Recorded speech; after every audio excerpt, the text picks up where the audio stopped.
Miriam, tell me, what is it that would make this conversation a powerful conversation for you? Well, it would make a powerful conversation if you could help me out with a limiting belief I have, which I know is not true, but somehow I still can't get it out of my system.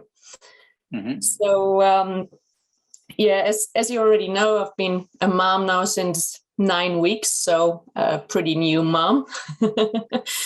And I'm planning on transitioning to building my own business full time and not going back into my corporate job, which I've done beforehand, and really go into coaching and personal training like full time to be of service to a lot more people than I normally would. And I have this limiting belief that as a good mom and caring mom, that you can't really be a successful businesswoman or a successful entrepreneur.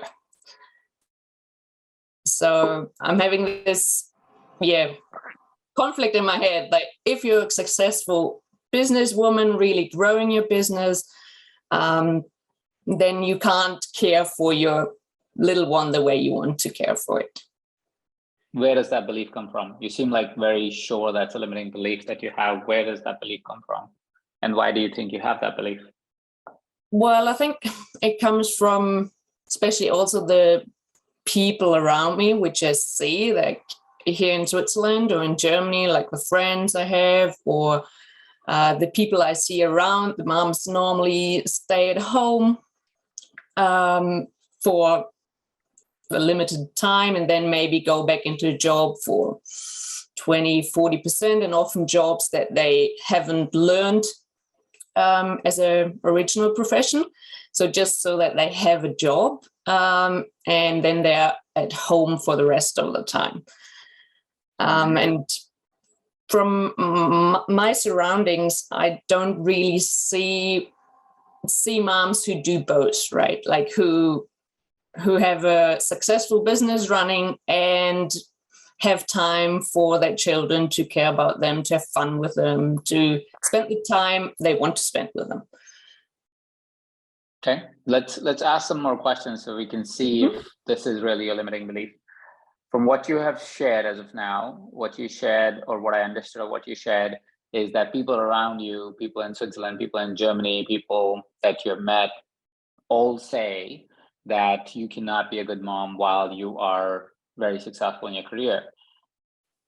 This sounds like their limiting belief. It doesn't sound like your limiting belief. Are you saying that you're borrowing this belief because you believe them to be true?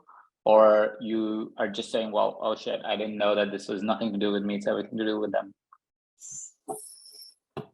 That's a good question. Well, probably I share the belief from them, but I don't think it's true. Like when it's not your limiting belief. I don't think it's true. So this is not your limiting belief, it's their limiting belief, would you say?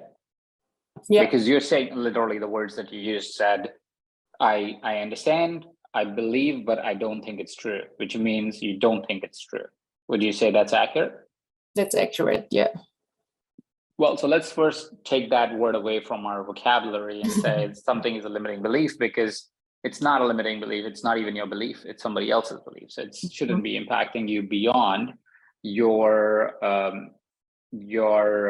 need for social acceptance. Let's just call it that. And we are social beings. Social acceptance is a part of our spirituality, our beingness, our psychology. It's not something that you will ignore, and it's not something that you can completely go, oh, I'm not going to think about that at all. It is going to happen. It is going to impact you. And at the same point in time, it's not necessarily the only way to have social acceptance. Would you agree? Yeah. Right.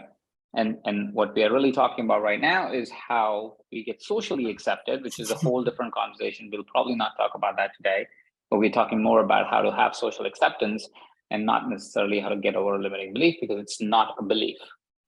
Yeah. Right. It is other people's belief.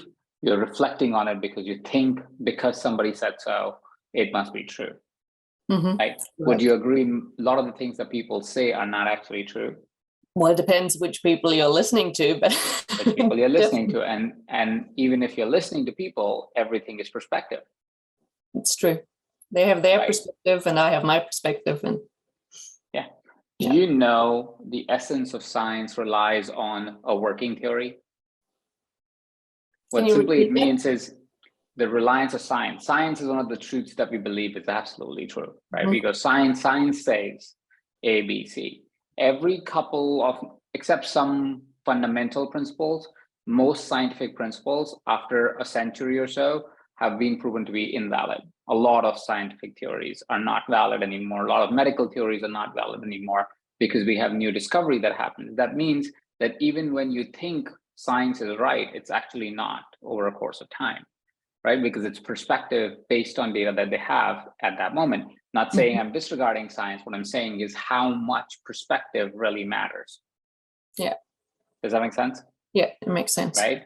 And to understand that it's all a perspective for the minute, which means everything in this universe is debatable and is up for debate.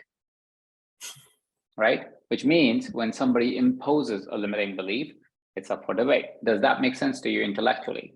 Yeah, it makes sense. Yeah. Cool. Okay, perfect. So first, the reason why I said that is because when somebody comes to me with a certain limiting belief, I almost always know that it's not a limiting belief. It's a story they've told themselves. Because if limiting belief was that obvious, most of us would actually come over that limiting belief, because the presence of real limiting beliefs actually creates a response in our mind to start to overcome it.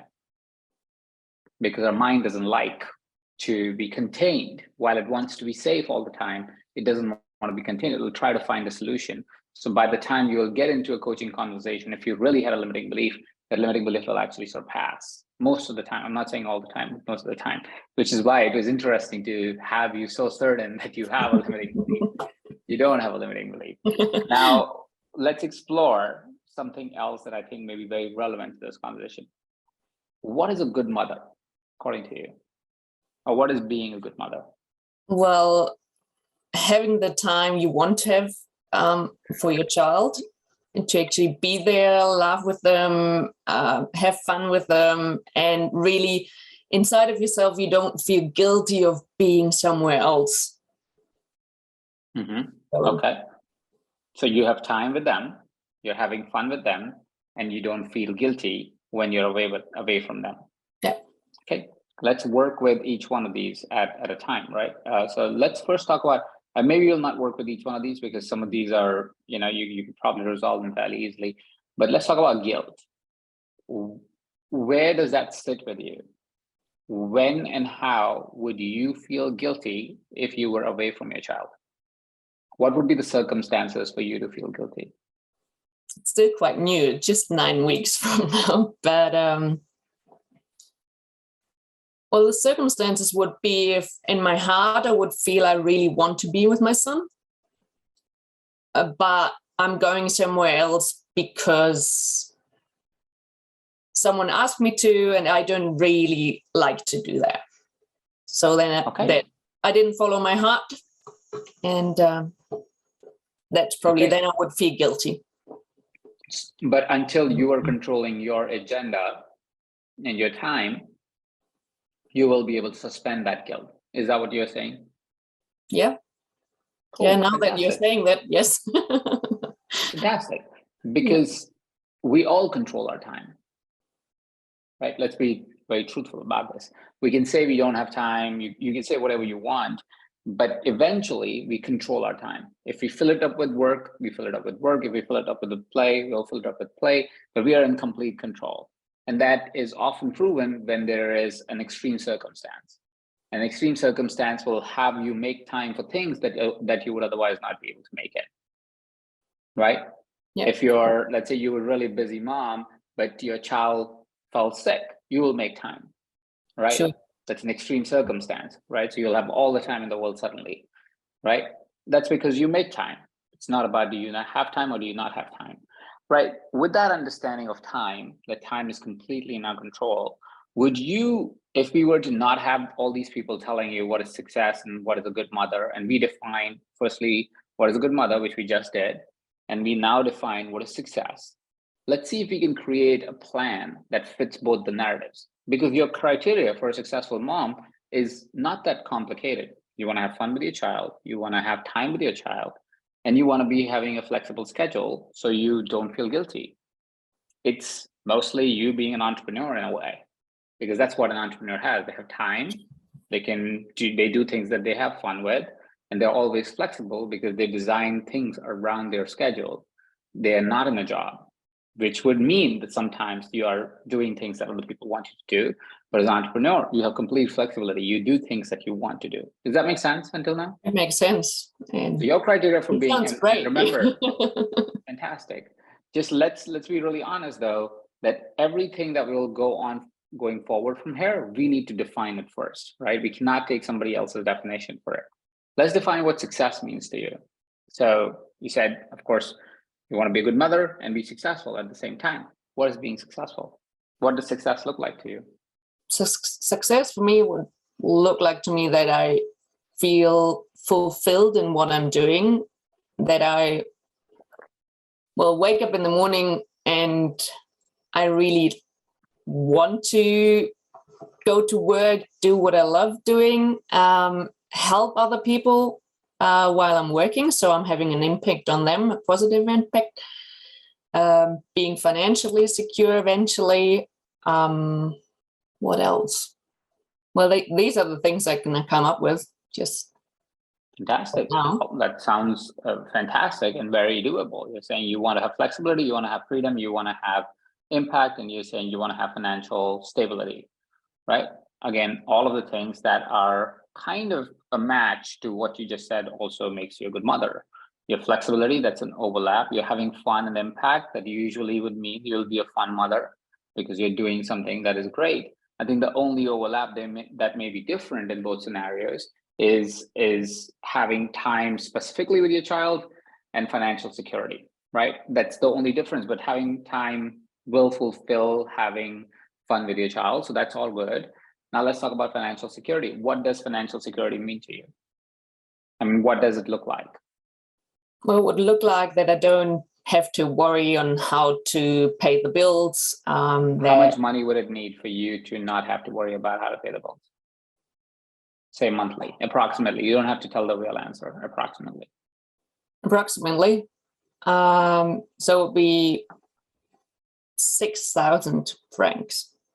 6,000 francs. Okay. So how would you be able to relate it to US dollars or standard of living comparison? Is 6,000 francs something that an average employee would get, or it's more like a mid-tier?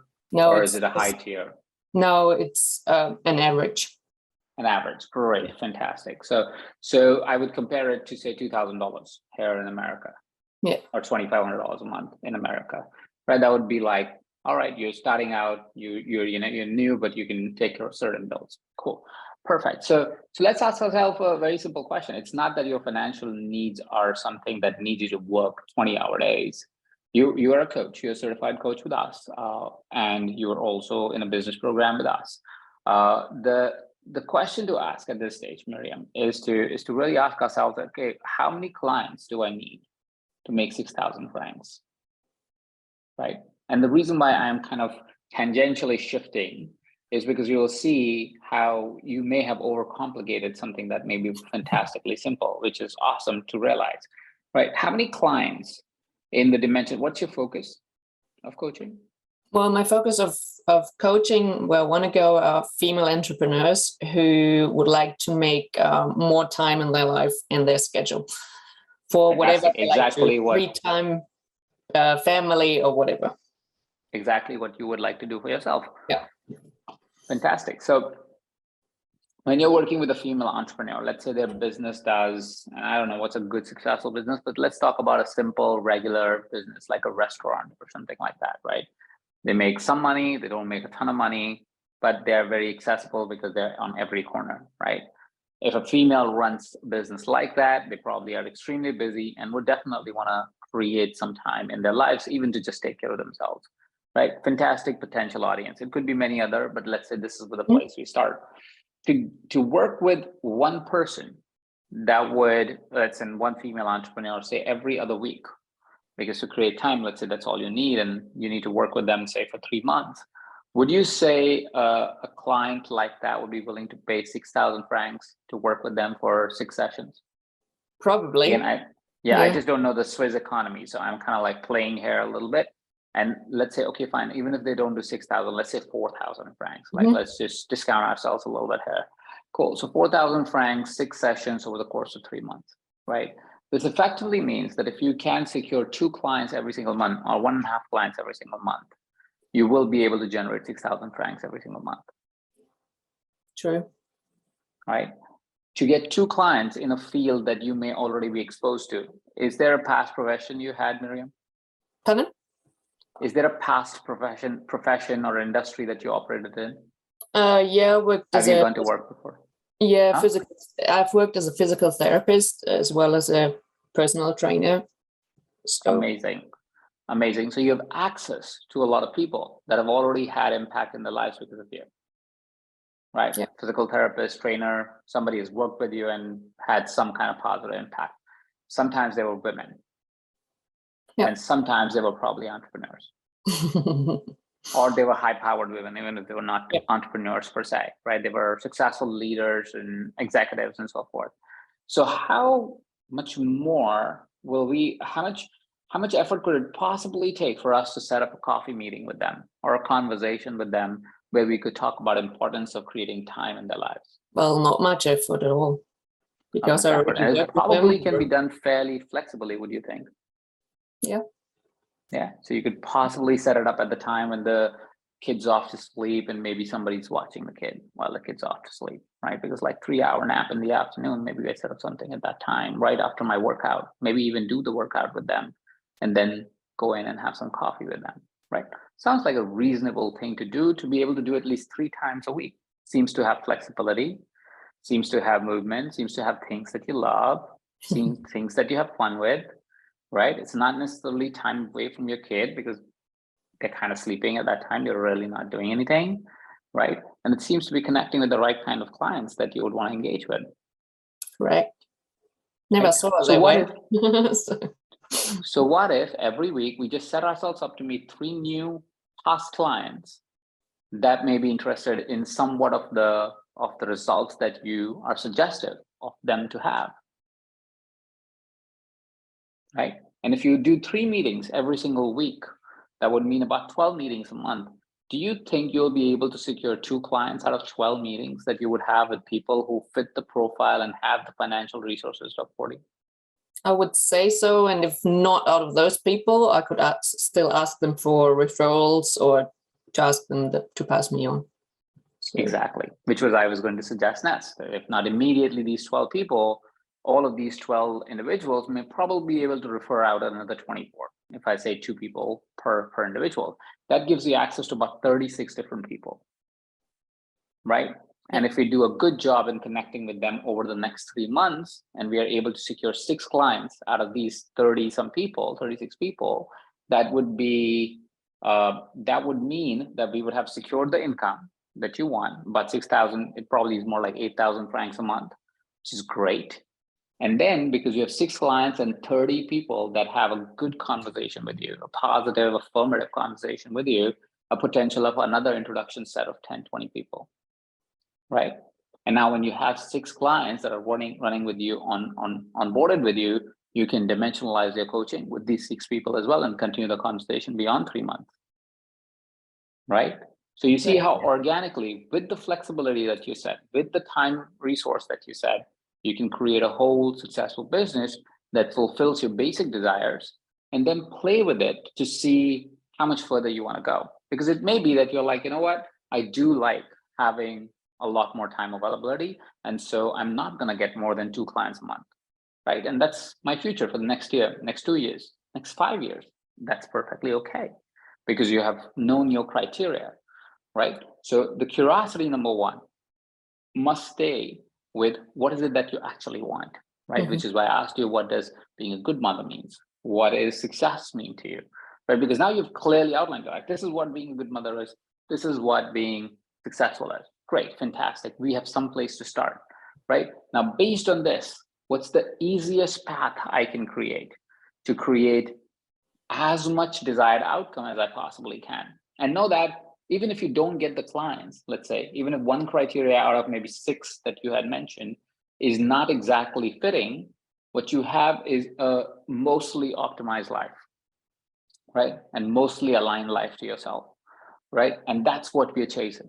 We may not get everything exactly as we want, but if we can get 80, 90% of what we want, I think we are winning.